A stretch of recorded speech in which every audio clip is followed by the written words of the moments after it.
కేంద్రంతో చర్చలు సానుకూలంగా జరగడంతో కాక్రోచ్ జనతా పార్టీ ఆందోళనల్ని విరమించింది. కానీ కేంద్రం ఇచ్చిన హామీలు నెరవేర్చడం లేదు అనేది సిజేపీ వాదన. ఇదే గాని కొనసాగితే మరోసారి ఉద్యమం చేస్తాము అని చెప్పి సిజేపీ ప్రతినిధులు కేంద్రాన్ని హెచ్చరిస్తూ ఉన్నారు.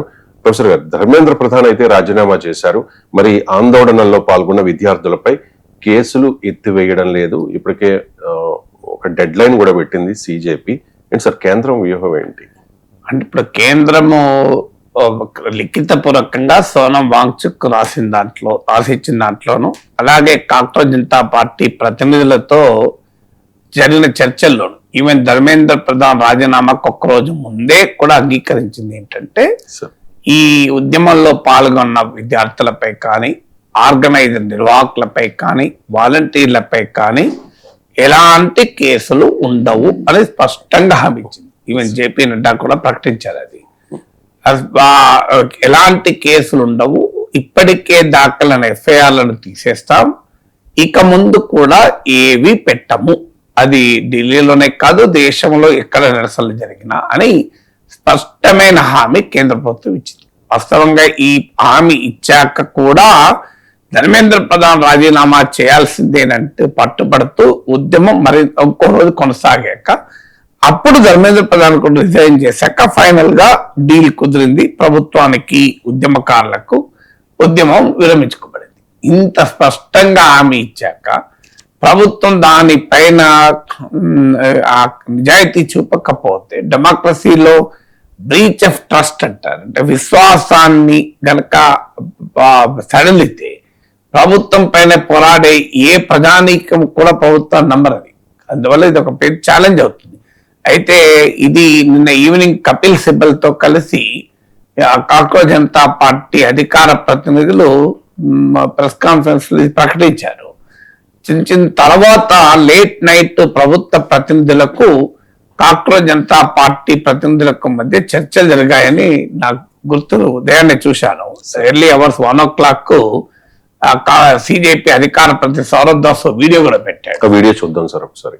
दोस्तों रात के 1 बज रहे हैं एंड अभी हम लोगों ने जो दिल्ली पुलिस के रिप्रेजेंटेटिव्स थे जो एक तरह से इंटरलोक्यूटर की तरह काम कर रहे थे हमारे डिस्कशंस के लिए, वो आए थे हमसे मिलने एंड हम लोगों से पूछा कि क्या क्या प्रॉब्लम्स आ रहे हैं. हम लोगों ने बताया कि जो वादे किए थे सरकार ने, हमें आशंका है कि वो शायद वादे नहीं रखे जाएंगे. तो वो साथ में ये government of Bihar home department का जो प्रेस रिलीज है जिसमें उन्होंने बोला है कि सारे एफआईआर वापस लिए जाएंगे प्रोटेस्टर्स के खिलाफ एंड फ्यूचर में भी कोई एक्शन नहीं लिया जाएगा, वो प्रेस रिलीज लेके आए थे. एंड साथ साथ हम लोग बैठ के ये डिस्कस कर रहे थे कि कौन कौन से दूसरे गवर्नमेंट्स हो सकते हैं, स्टेट गवर्नमेंट्स, जो ऐसे सिमिलर नोटिफिकेशंस निकाले जिससे प्रोटेस्टर्स को कोई हार्म ना आए. तो ऐसे ही काक्रोच जनता पार्टी हम लोग पूरे दिन एंड जब से ये प्रोटेस्ट शुरू हुआ है हम लोग प्रोटेस्टर्स के लिए काम कर रहे हैं. एंड अभी हम लोगों ने काफी लंबा डिस्कशन किया, ऑलमोस्ट 1.5-2 घंटे हो गए करते हुए. अभी हम लोग निकल रहे हैं एंड सरकार ने गारंटी दिया है कि कल तक जितने भी हमारे एप्रीहेंशंस थे कि ये स्टेट में कुछ हो जाएगा वो स्टेट में हो जाएगा, उन सब का नोटिफिकेशंस निकल आएगा एंड प्रोटेस्टर्स एक तरीके से सेफ रहेंगे. फ्यूचर में भी उनके खिलाफ कोई एक्शन नहीं होगा. कल हमें और ज्यादा डिटेल्स पता लगेंगे. हम डे 1 से सारे प्रोटेस्टर्स के साथ खड़े हैं. Cockroach Janata party as a movement हम लोग कभी अबैंडन नहीं करेंगे किसी भी प्रोटेस्टर को. मैं, रत्ना, आशु, अभिजीत, वैष्णवी, सब लोग पूरे टाइम लगे पड़े हैं कि कोई भी प्रोटेस्टर को कोई हार्म नहीं आना चाहिए. ऐसे ही हम लोग एक साथ आगे बढ़ते रहेंगे. midnight 1 o'clock రిలీజ్ చేసిన వీడియో సార్. అంటే అందుకే అంటే ప్రభుత్వం మరోసారి హామీ ఇచ్చింది. ఎందుకంటే వాస్తవంగా నిన్న ఈవినింగ్ మేము మరోసారి దేశవ్యాప్త నిరసనలకు పిలిపి ఇవ్వాల్సిన పరిస్థితి వస్తుంది అని కూడా హెచ్చరించారు. ఆల్రెడీ పార్లమెంట్ లో ప్రతిపక్షాలు ముక్త కంఠంతో అసలు ఈ పోలీస్ ఎక్సెసెస్ పైన డిమాండ్ చేస్తున్నారు. మీరు క్షమాపణ చెప్పాలి, అమిత్ షా ప్రధానమంత్రి క్షమాపణ చెప్పాలి, ఈవెన్ అమిత్ షా రాజీనామా చేయాలనే స్థాయికి కూడా డిమాండ్ ఉన్నాయి. అందువల్ల పోలీస్ ఎక్సెసెస్ పైన ప్రభుత్వాన్ని పార్లమెంట్ లో అపోజిషన్ నిలదీస్తోంది. ఆల్రెడీ సుప్రీంకోర్టులో కేసు నడుస్తుంది. సుప్రీంకోర్టు కూడా చాలా స్పష్టంగా చెప్పింది శాంతియుతంగా నిరసన తెలపడం రాజ్యాంగం కల్పించేటువంటి హక్కని. అందువల్ల మీకు పార్లమెంట్ నుంచి ఒత్తిడి ఉంది, న్యాయ వ్యవస్థ నుంచి ఒత్తిడి ఉంది, స్ట్రీట్ ప్రెషర్ కూడా ప్రభుత్వం పైన ఉంది. అందుకే బహుశా లేట్ నైట్ ఈ కాక్రోచ్ జనతా పార్టీ ప్రతినిధులతో ప్రభుత్వ ప్రతినిధులు సమావేశం అయి ఉంటారు. ఎందుకంటే జేపీ నడ్డా స్థాయిలో ఒకసారి అగ్రిమెంట్ కుదిరాక JP Nadda is not just another union minister. మీకు ఆయన ఏమి మిత్రపక్షాల మంత్రి కాదు, భారతీయ జనతా పార్టీ మంత్రి, బీజేపీ అగ్రనాయకుడు, పార్టీ జాతీయ అధ్యక్షుడిగా పనిచేసిన very highly distinguished respectable political leader.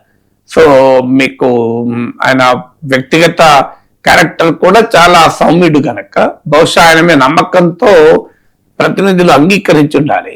అందువల్ల ఆయన జేపీ నడ్డా క్రెడిబిలిటీకి ఇది ఒక ప్రశ్నగా మారిపోయే ప్రమాదం ఉంటుంది. ఒకవేళ ప్రభుత్వం గనక దీన్ని సరిగా డీల్ చేయకపోతే, హ్యాండిల్ చేయకపోతే, హెల్త్ మినిస్టర్ హోదాలో జేపీ నడ్డా వెళ్ళినా భారతీయ జనతా పార్టీ ఒక అఖిల భారత స్థాయి నాయకుడే నేరుగా చర్చలో పాల్గొన్నారు. సోనం వాంగ్చుక్ పల్లరసం ఇచ్చి మీకు దీక్షను ఉపశమనింపజేసింది కూడా జేపీ నడ్డాయే. ఇప్పుడు జేపీ నడ్డానే మీడియేటర్ గా ఉండి మీకు ప్రభుత్వం తరఫున హామీలు ఇచ్చాక వాటికే దిక్కు లేకపోతే ఇక party BJP credibility question mark గా మారిపోతుంది. బహుశా అది గుర్తించి ప్రభుత్వం జాగ్రత్త పడ్డట్టుంది. ఎందుకంటే ముఖ్యంగా అస్సాం, బీహార్, బెంగాల్ ఇలాంటి రాష్ట్రాల్లో ఈ కేసులు పెడుతున్నారు. ఎందుకంటే దీనికి రీజన్ ఏంటి అంటే భారతీయ జనతా పార్టీ ఉద్యమాన్ని పాజిటివ్ గా తీసుకొని తమ పొరపాట్లు అర్థం చేసుకొని ఆ పొరపాట్లను సరిదిద్దుకునే పని చేయడం లేదు. ఇది కేవలం ఒక వ్యూహాత్మకంగా ఒక అడుగు వెనక్కేసినట్టుగా ఫీల్ అవుతున్నారు.